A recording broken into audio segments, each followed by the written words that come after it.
What Auburn and Baylor are doing to start next year is bad for college football.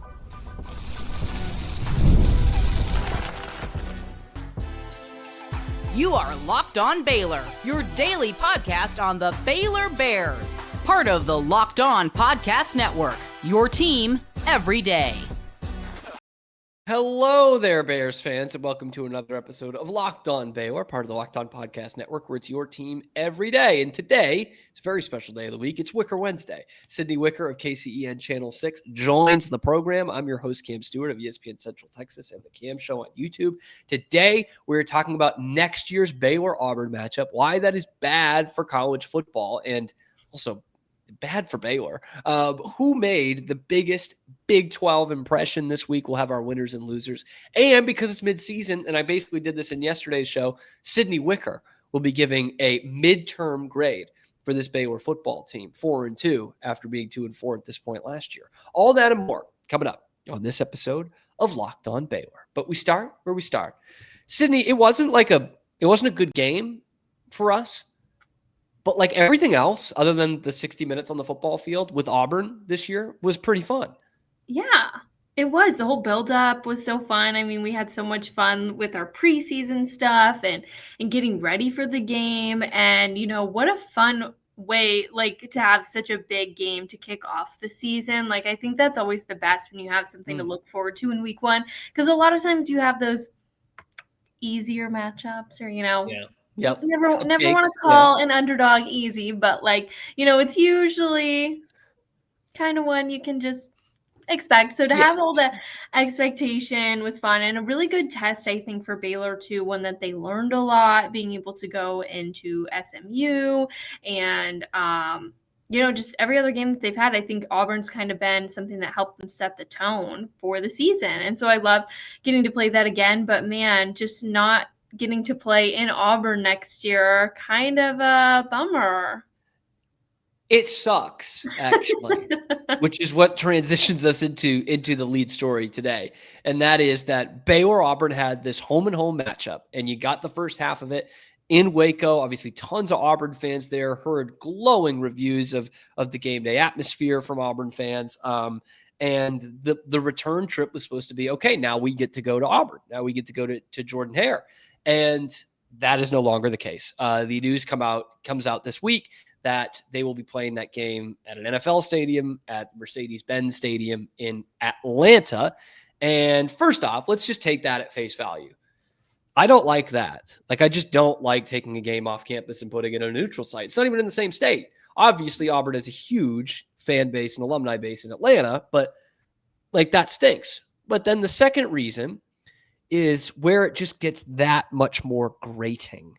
And that is because they're going to play this game here for a fundraiser, basically, for Auburn's NIL.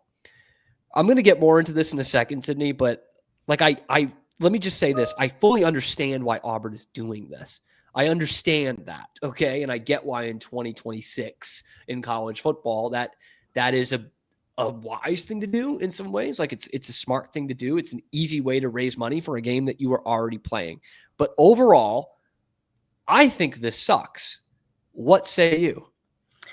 I was bummed. I think I got even more bummed for Auburn fans in general, just because I was reading the article about how few home games they already have next year, and then just to put another one, and one that I'm sure they're excited about again, especially with the bragging rights against Baylor, and then to move it to Atlanta. For those who are around the Auburn area or around where Jordan-Hare is at, and just being able to experience that game day environment and culture, to now have one less game to get to do that in already sucks. But once I read more into the reason why, and it really sounded like the only reason Auburn was willing to do this was for NIL benefits. They didn't really want to, but once the money started talking, like it does, then, things have kind of changed pretty quickly. But I at first was just like, man, this sucks for Auburn fans. Not even for Baylor. This just sucks for those who are fans of Auburn. Putting it all together too, before I say this, like we both know what era we're in right now. We know that NIL drives it. And we also know that college football is all about money. We know that. But when we're talking about college football, we're looking at it through our idyllic lens of why we fell in love with college football, right? I think you'd agree with me on this, Sydney, as someone who waxes poetic about college football yourself. There's so many reasons why we fall in love with this sport, and doing this takes away pretty much all of them. Like pretty much all of them. Like, why do we love college football more than the pros sometimes, right? Like, it's because of, the fact that it's playing for your school, and it's not all about the money. Again, I know it is, but in theory, it's not all about the money. And it's the home field advantage, the old stadiums, the band, the atmosphere, the tailgating and walking through the campus to get there. That is all sucked out of it here. Like it's an NFL game that just happens to be between Auburn and Baylor, and to go off of that too, not only does it take all the things that we like away from it, but from the Baylor standpoint, I don't know what you get out of this, because we hear the couple of $1 million that Auburn's going to get out of it. And I said naively on the show yesterday that I got to assume Baylor's going to get something. I don't know if they're entitled to anything, really. I mean, you'll get whatever the split of the gate is that normally comes with these deals, but like for the NIL purposes and all the stuff that Auburn is doing around that game, Baylor doesn't just automatically get lumped into that. And to go off of that further, it, not that this was going to be much different at Jordan Hare, but 20,000 for the game for Auburn, 3,000 tickets for the game for Baylor. It's a lose-lose. You're going to pack just as many, if not more, people into that stadium in Atlanta. You don't get the money. Like, it's just a lose-lose for Baylor. And I think, to your point, for the fans as well. Like, this would have been an awesome trip to go to. Like, for you too, by the way. Atlanta's not that nothing to sneeze at either. That would be fun, but like, you want to get out there and be on campus, like at the game, at the actual stadium, right? Of course. Like, that is the fun of it. You'd mentioned the whole tailgate experience. Like, that's what you get. And I think, no matter if you play for the Big 10, the Big 12, whatever, I think sometimes you look forward into going into SEC environments and to experience it. And if you are the team that gets to pull up an upset against an SEC school and like you say that you did that, that's cool. And, I think that's something a lot of guys like will remember when they think back to their college careers of like, oh, that was such a fun road trip with my team and to do that. And, you mentioned there is a lot of fun things to do in Atlanta. I think the guys I'm sure will make a fun trip out of it, probably get to go to the College Football Hall of Fame, which is one of the coolest things I've ever gotten to see. From a media perspective, I will say the best stadium food I've ever been treated to was at Mercedes-Benz. So you've already been there too. So that's already a bummer. Check it off the list. They do great ice cream. It's like soft served in the machines up in the press box, and it's like 5-star dining, steaks, pastas, like you name it. It's great.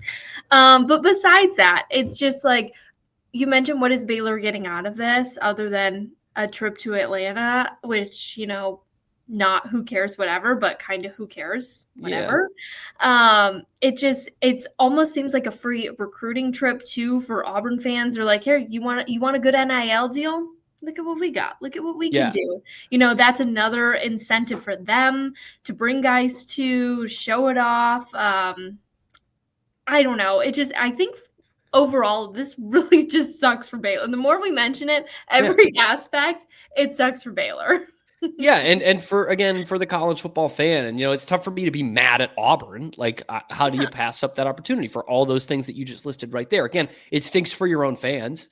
There are some fans that wouldn't be able to go that will be able to go now, but in general, for like your home field advantage atmosphere, you'll obviously have the lion's share of the fans in Atlanta, but still, like, you want to play games on campus. And what really sucks about it too is the precedent, because now all SEC teams are going to have to play those Power 4 teams. And it's just like, what is going to stop them from just doing this every time?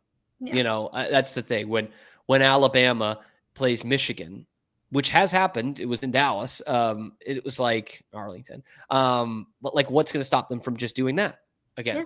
Or just circling, we would love to get some more guys from the Miami area. Why don't we play that game in Miami or California or, whatever it is. And then you just never get these games on campuses anymore. Yeah. Like Michigan, Oklahoma, you think that was a pretty good ticket to have like on campus? I think so. Texas, Ohio State, sure. That's going to largely go away when more teams and programs follow this blueprint. And that's just the beauty of college football right there. Like we look forward to seeing the fans on campus and like that is like when Michigan and Oklahoma played each other, man, I tried everything I could to get a ticket to that game because I was already in Dallas for the SMU game. So I was halfway there. Like I think about and you want to go experience those places. Like I want to check off like all the college stadiums. Like that's just something I would love to do one day. Like as a fan, like I don't care about going to the Mercedes-Benz Stadium. No, like, if I want to go watch the Falcons play, I'll go watch the Falcons. Like I'm fine with that. But yeah, the more we talk about it, the more it just really sucks. It sucks. Yeah. It sucks for everybody.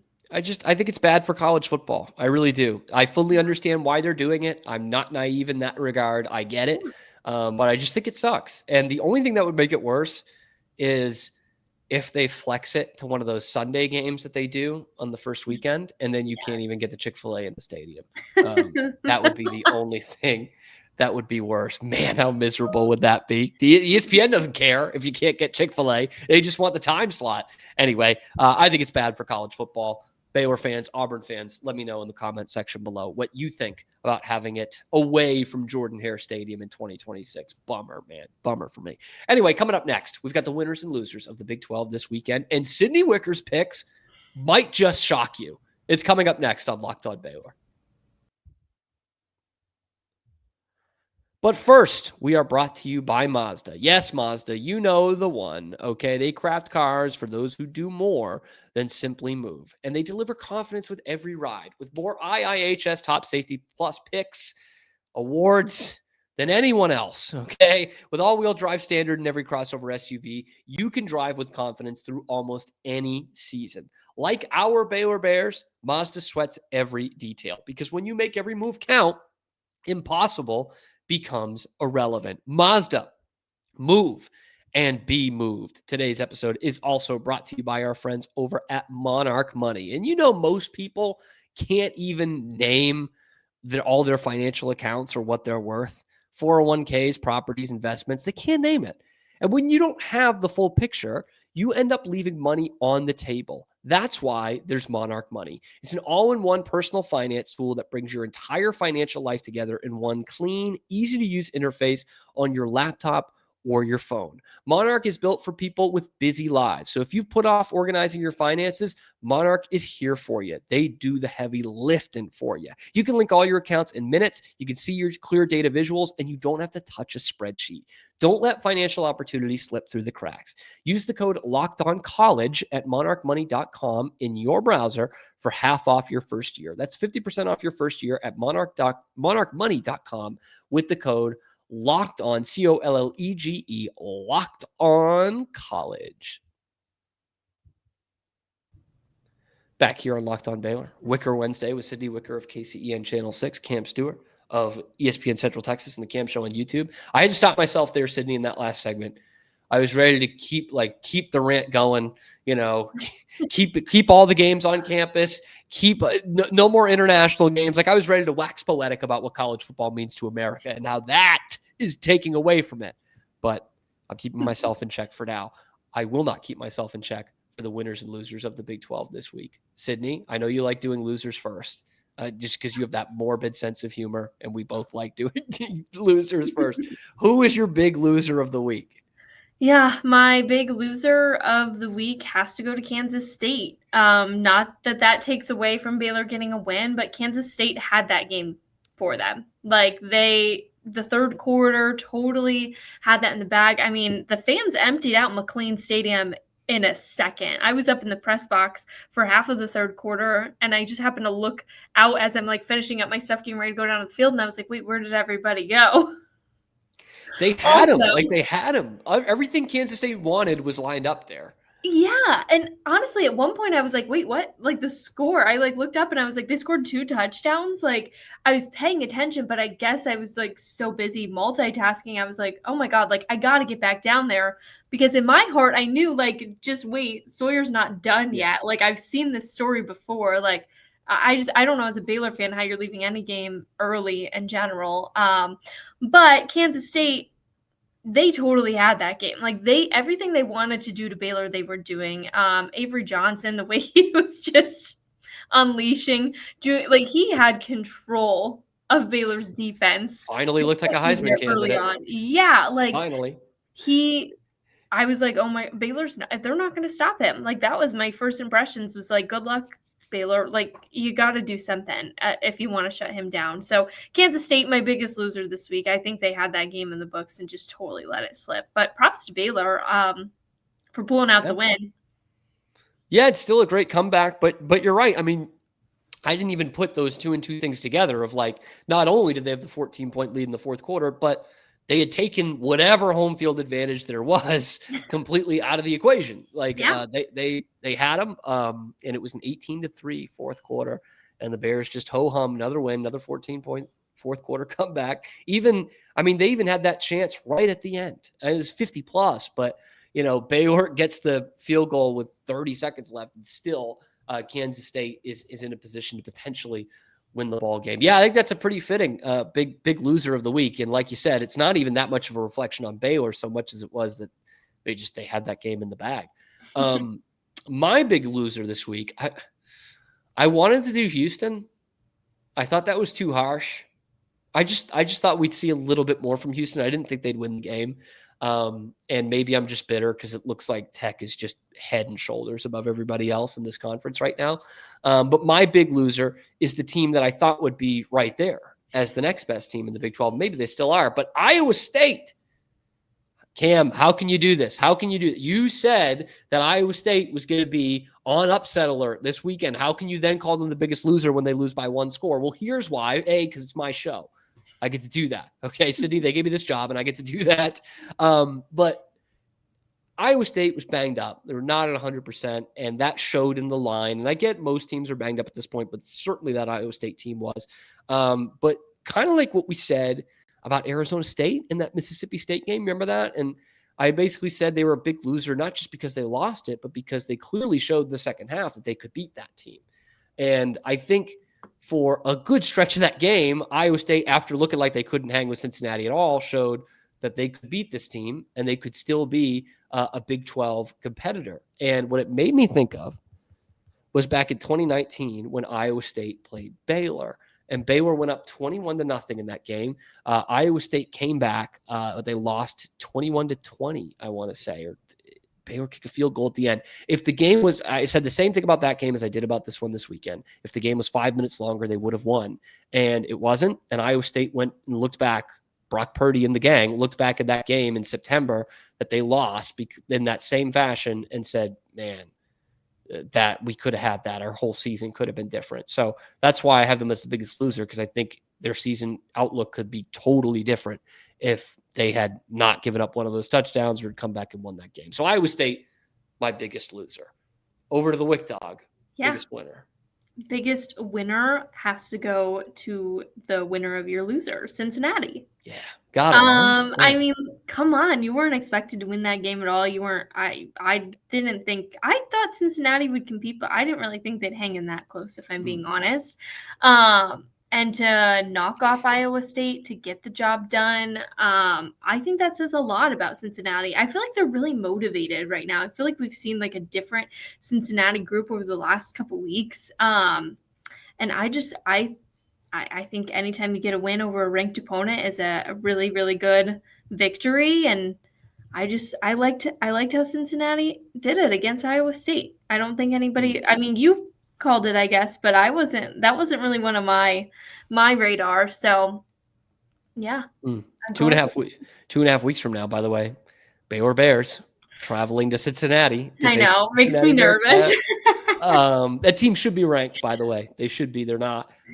They should be. They certainly look like that chip on the shoulder Big 12 team that's coming through. Fair to say? Totally fair to say. Sorsby. Yeah. Yeah. Big week for Cincinnati between that and the album drop, the Swiftie album drop. I mean, what Of course. a huge week for Cincinnati and their esteemed alums. Looking at my big winner of the week, I mean, obviously, man, Cincinnati, what a win. I thought about Tech being there as the big winner because I expected Houston to have a bit more of a fight, and Tech really took it to them. But I've got to go up to the mountains on this one. I'm going to go tell it on the mountains in Provo, Utah. BYU is the big winner this week, and maybe more specifically, Bear Bachmeier is the big winner this week. Let me start by saying this: West Virginia is terrible. I wish they weren't, but they are. They're awful. And giving up 24 a bit in garbage time doesn't make BYU's metrics look that great. But Bear Bachmeier threw for 340 yards in this game. I didn't think he was capable of doing that even against a team like West Virginia. And he did it, and they scored 38 in the conference game. They still have not had a great quality of schedule yet. Their best win is probably on the road at Colorado, which is nothing to write home about that much this year, but they're a step closer to bowl eligibility, right? They're still undefeated. Schedule easy or not, this was a nice win for BYU, and it showed a lot of people on a Friday night that, hey, we can actually score some points too. Absolutely. I was shocked by BYU a little bit. I mean, I thought they'd beat West Virginia for sure, but just the way that they really handled themselves, you'd mentioned their offense, putting up 38 points, not too shabby. Yeah, huge win for BYU, even though, like you said, I know West Virginia isn't a team to maybe necessarily brag about, but it's more of like a confidence booster for BYU moving forward, and every team that they do face from here on out. I think this is a really good stepping stone for them, especially for a team we didn't really know what to expect out of BYU coming into this season. Big time. Yeah, there were so many question marks about their offense and everything, and I think they've answered them in the first couple weeks for sure. And they're not stressed about it in Provo. So only 2 5-0 teams in this conference: Texas Tech Red Raiders and the Brigham Young Cougars. Man, they just keep winning. They can only play who's in front of them, and they just keep winning. Cam, can we do an honorable mention, biggest loser? Sure. Yeah. You want to bring one to the table here? I do. Not Big 12 related because, we have to just switch it up a little bit. But can we just talk about Penn State? I'm sorry. Yes, I'd love to. Yes. The honorable mention, biggest loser. It was a loss an L so big that they just needed to make its way in here. I like that. Yeah. I literally could not. Like, my jaw was on the floor watching that. And then I was laughing. Every meme I've seen since that game, like the fans storming the field, there's like nobody on the field. And like, that is just so great. Like, that is college football at its prime. Like, a team that Penn State, who lost to Oregon, a really close game, competitive top 25 matchup, should have every reason to absolutely smoke a UCLA team that looks horrible. And they just couldn't respond after last week. And, oh, man, I just thought it was funny. I loved everything I saw from it. Like I said, I can't stop laughing at the memes. I saw one that said that they can't win the big games, so they might as well not win the small games either. And I was like, oh, okay, go ahead, Penn State. As if that wasn't a long enough flight already, huh? No. Yeah. My gosh, man. That is truly one of the most stunning upsets, like kind of in college football history. Like that, like UCLA is that bad. And Penn State was seemingly that good. So craziness. So yes, I will allow that. I will allow that honorable mention. And I need to hear more from Sydney Wicker, because coming up next, we're going to get her midterm grades. It's that time of year. We're 6 games down, 6 and hopefully more to go. But how has Sydney Wicker graded this Baylor football team so far? That's next on Locked On Baylor. But first, today's episode is brought to you by Prize Picks, the #1 daily fantasy sports platform. Every day we make decisions, but on Prize Picks, being right can actually get you paid. Don't miss the excitement of this football season with Prize Picks, where it's good to be right. Playing Prize Picks is such a fun, simple way to add more excitement to football. You just pick more or less on player projections, talking easy ones. Josh Allen passing yards, Saquon Barkley rushing for a touchdown. And right there, you're in the game. My favorite part is that PrizePicks just added stacks. So if I want to ride with a player, I can select their pass yards, rush yards, touchdowns, all in one bundle, all in one lineup. Download the PrizePicks app today and use the code LOCKEDONCollege to get $50 off in lineups $50 in lineups, after you play your first $5 lineup. That's code LOCKEDONCollege, LOCKEDONCOLLEGE for $50 in lineups after your first $5 lineup. PrizePicks, it's good to be right. All right, Sydney, it's that time of year, both in the college football season and in the college season in general, right? Midterms. Okay. Hated them. So glad I'm not in college anymore. Like who likes those? To be fair, in journalism school, like we really just had to like write papers and stuff, so it wasn't really tests. But still, I hated them. They were like 14 pages. I'm like, oh my god. But those first 2 years when we had all those other classes, I know. Oh damn. Yeah, I don't miss tests. Really I don't miss exams. That's for sure. But every day is a test on here. I get people grading me in the comments below every day. But that's what we're gonna put the red pen in your hand now, Sydney. Okay. Mm-hmm. I talked about Baylor's biggest questions going into the season and how they answered them at the midway point. I kind of threw out a B- grade for them. I want you to give a grade for the Baylor Bears halfway through the season, and I need a little explanation for why. I need you to show your work. I really hate to do this, but I'm giving them a C+ at best. C+, average. I don't feel like we've seen. It's a degree, and that's true. C's do get degrees, and not. I was happy with B's most of my college experience, but C for the Bears halfway through. I feel like I've been expecting so much more. And, we're halfway through the season. Dave Aranda keeps talking about how he needs to see complementary football from his team. When the offense is struggling to get something done, the defense doesn't seem like they can hold down the fort. The defense has struggled truly almost every single game this season. And I think this team is capable of so much more. I think they are so talented. And I don't feel like I've watched a game where I've been wowed by Baylor yet. I think they still have a chance to show off that wow factor, so I'm not totally out on it. But the fact that we're halfway through the season here and still kind of like, okay, with this much talent, like that's a C is okay. And that's how I feel like I've felt about Baylor.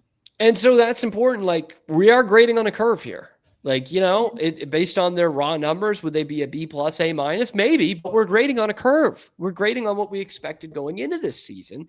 And I think the other part that's important too is part of this grading process is looking at what they can do the rest of the season.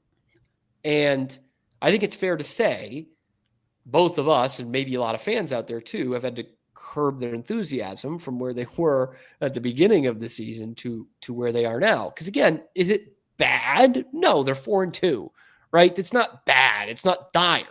But you bring up a great point there of when have they wowed you? And that is part of the curve that we're grading on here. So that leads me to the next and last question, which is, last week, we talked about how it's still possible. We still see the skill there. They could still make a run at the Big 12 championship. I don't think they're one of the top 3 or 4 teams in the Big 12. They might not even be top 5 or 6, but certainly talent-wise, there are pieces there. They have better, more talented pieces than some of the teams in front of them. Is this, in your mind, still a team that can make a push the last weekend of the season to get to Arlington for the Big 12 championship? I want to say yes, because there is a little bit of hope, but if something doesn't change in this bye week, then I don't think so. I think it really just depends on how they approach this bye week and what they do. I know halfway through the season last year, we saw that spark. Yep. We saw those conversations needed to be had. Like at this exact point a season ago, big conversations were had and big changes happened. And that's how we got all of our excitement that we had going into this season. Like they really laid the foundation. So is there a chance? Yeah. Do I feel confident about it? No. I would love to see Baylor make it to Arlington. I want to go to Arlington. I think it would be so fun. That's the pro stadium we'll go to. We'll take that. We'll take that one. But if things don't change after this week, then I have to say no. By the way, I'm there with you. Yeah. I'm there with you. So, and I know people will get in the comments, oh, now they suck again. It's like, no, they can still have a good season. But I really thought they could have been very much in that conversation, if not there in Arlington Agreed. at the end of this regular season. And they can, like you said, they can, but a lot needs to go right. A lot needs to get fixed for them to be there. So I'm not totally ruling it out, but I think I'm with you on this one. And so far it's just been meh to above meh plus so far on the midterm grades. And certainly you have half the season to correct it. Okay. Those of you students out there, okay. It's not easy, but you can get that GPA up. Okay. You have half the semester left. Let's do this thing. Sydney, thank you so much for joining once again. Another successful Wicker Wednesday in the books. Let me know what you guys think. Are we too harsh?